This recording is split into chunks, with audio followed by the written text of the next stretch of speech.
July 10th. First Chronicles 9:1 through 10:14. So all Israel was recorded by genealogies, and indeed they were inscribed in the book of the kings of Israel. But Judah was carried away captive to Babylon because of their unfaithfulness, and their first inhabitants who dwelt in their possessions in their cities were Israelites, priests, Levites, and the Nephim. Now in Jerusalem, the children of Judah dwelt, and some of the children of Benjamin, and the children of Ephraim and Manasseh. Urithi, the son of Ammihud, and the son of Omri, the son of Imri, the son of Benai, and of the descendants of Perez, the son of Judah, of the Sheenites, Asaiah, the firstborn of the sons of Zerah, Jewel, and their brethren, 690. Of the sons of Benjamin, Saul, the son of Elusavan, the son of Hodana, the son of Hosea, Bea, the son of Jotham, Eli, son of Uzai, the son of Mirakai, Belusam, the son of Shirathi, the son of Raul, the son of Ibajai, and their brethren according to their genealogy, their generations, 956. All of these were heads of a father's house in their father's house. Of the priests of Jedediah, Jeroboam and Jacharun, Azariah, the son of Hekiah, the son of Methuselah, the son of Zodak, the son of Maratha, the son of Etheb, the officer over the house of God, Adoniah, the son of Jerotham, the son of Pashur, the son of Malachai, Messiah, the son of Adel, the son of Jehoshai, the son of Melusimon, the son of Meluthamith, the son of Emar, and their brethren, heads of their fathers' houses, 1,760. They were very able men for the work of the service of the house of God. Of the Levites, Shemrika, the son of Hasab, the son of Azra, the son of Hazaba, the sons of Moriah, Bacharah, Hazariah, Gala, and Manamiah, the son of Micah, the son of Zerai, the son of Asaph, Obadiah, son of Shema, the son of Gal, the son of Judah, the son of Barasai, the son of Asa, the son of Elikai, who lived in the villages of the Nepholites. And the gatekeepers were Shalem, Akum, Taleb, Ahakam, and their brethren. Shalom was their chief until they had been gatekeepers for the camps of the children of Levi at the king's gate on the east.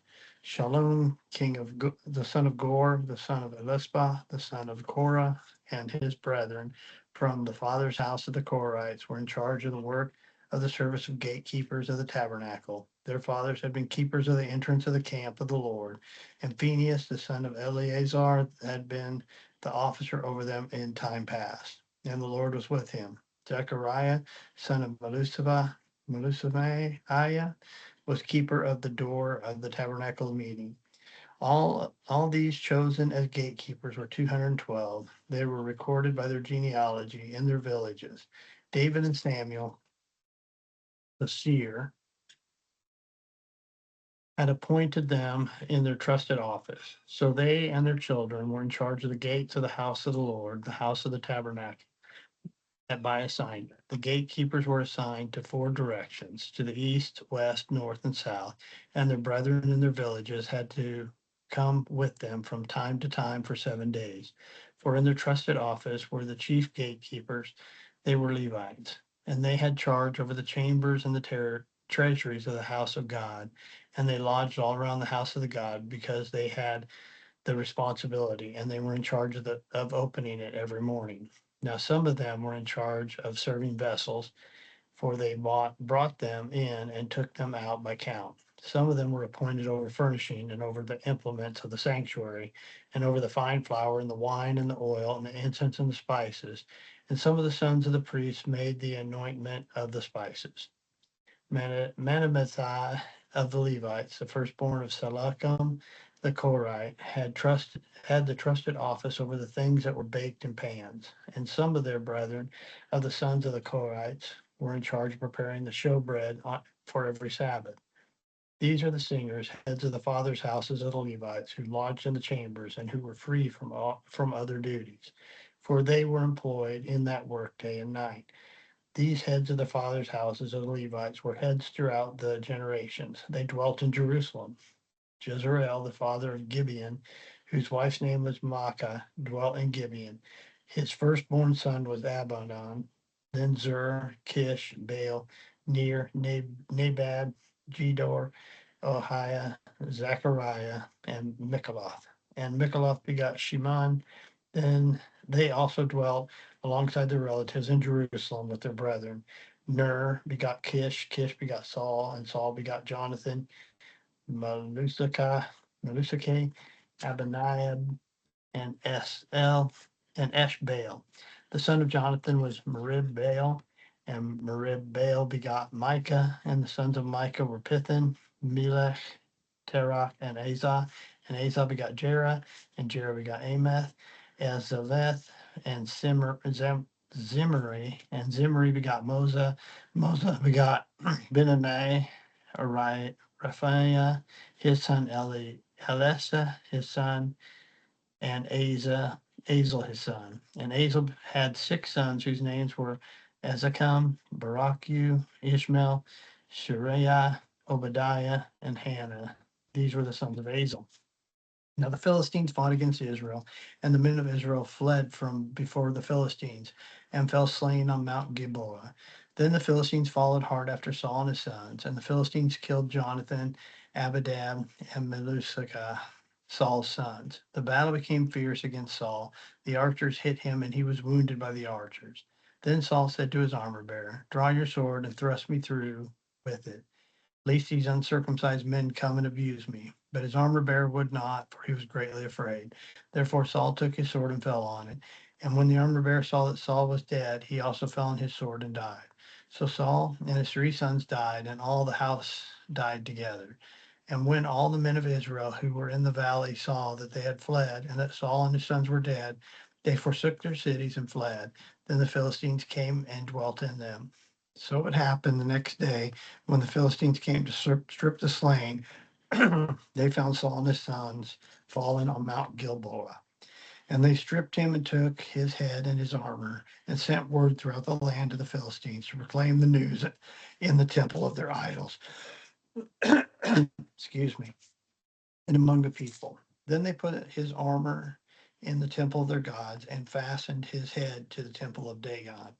And when all Jabesh Gilead heard that the Philistines had done to Saul, and all the valiant men arose and took the body of Saul and the bodies of his sons, and they brought them to Jabesh and buried their bones under the tamarack tree in Jabesh and fasted 7 days. So Saul died for his unfaithfulness, which he had committed against the Lord, because he did not keep the word of the Lord, and also because he consulted a medium for guidance. But he did not inquire of the Lord. Therefore he killed him and turned the kingdom over to David, the son of Jesse.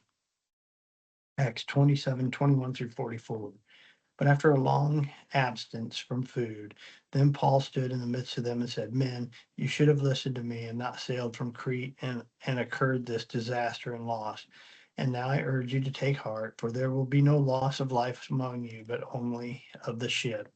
For there stood by me this night an angel of God to whom I belong and whom I serve, saying, 'Do not be afraid, Paul. You must be brought to Caesar, and indeed God has granted you and all who sail with you. Therefore take heart, men, for I believe God that it will be just as he told me. However, we must run aground on a certain island.' And when the 14th night had come, as they were driven up and down the Adriatic Sea, about midnight the sailors sensed that they were drawing near some land, and they took soundings and found it to be 20 fathoms. And when they had gone a little further, they took soundings again and found it to be 15 fathoms. Then, fearing lest we should run aground on the rocks, they dropped all 4 anchors from the stern and prayed for day to come. And as the sailors were seeking to escape from the ship, when they had let down the skiff into the sea under the pretense of putting out anchors from the bow, Paul said to the centurions and the soldiers, "Unless these men stay on the ship, you cannot be saved." Then the soldiers cut away the ropes and the skips of the skiff and let it fall off. And as the day was about to dawn, Paul implored them all to take food, saying, "Today is the 14th day you have waited and continued without food, and and eaten nothing. Therefore, I urge you to take nourishment, for this is for your survival, since not a hair of your head will fall from your head of any of you. And when he had said these things, he took bread and gave thanks to God in the presence of them all. When he had broken it, he began to eat. Then they were all encouraged, and they also took food for themselves. And in all, we were 276 persons on the ship. So when they had eaten enough, they lightened the ship and threw out the wheat into the sea.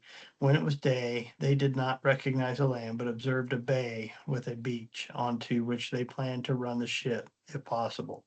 And they let the anchors go and left them in the sea.